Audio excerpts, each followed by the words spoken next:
Welcome to this CKK Rapid Fire 2-piece sheath tutorial. This is an abbreviated presentation featuring Christian Green of Green Force Tactical. The first thing you want to do in this project is to get all your tools together and get ready to roll.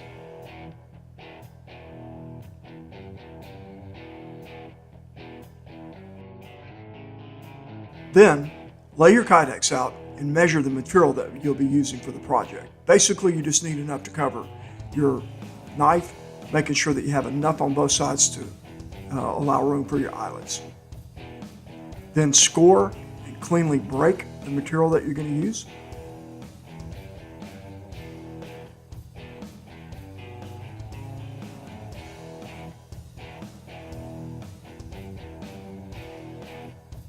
Then, once you have your oven preheated to a 305 to 325 Fahrenheit range, place your Kydex on the center rack.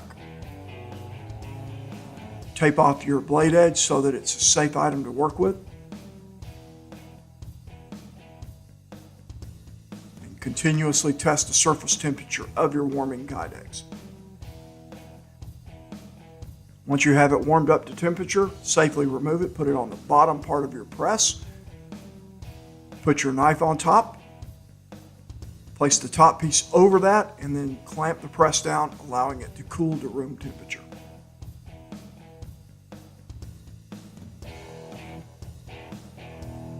Once you have it at room temperature, pull it out, leaving your knife in the item. Mark off where your eyelets need to be placed.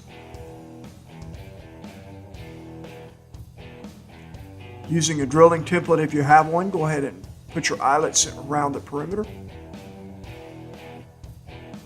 Then take it to your reciprocating saw and cut off your excess material. Once you have it excess cut off, smooth off the edges with a sander, filling it continuously to make sure there are no burrs on it. Then, at the final part, put your knife back in the holster, test it for proper locking. Once you're satisfied, you're ready to go. Thank you very much, and we hope you've enjoyed this presentation. If you would like the full-length version, click the video link at the end of this presentation, and it'll take you to that video. Thank you again.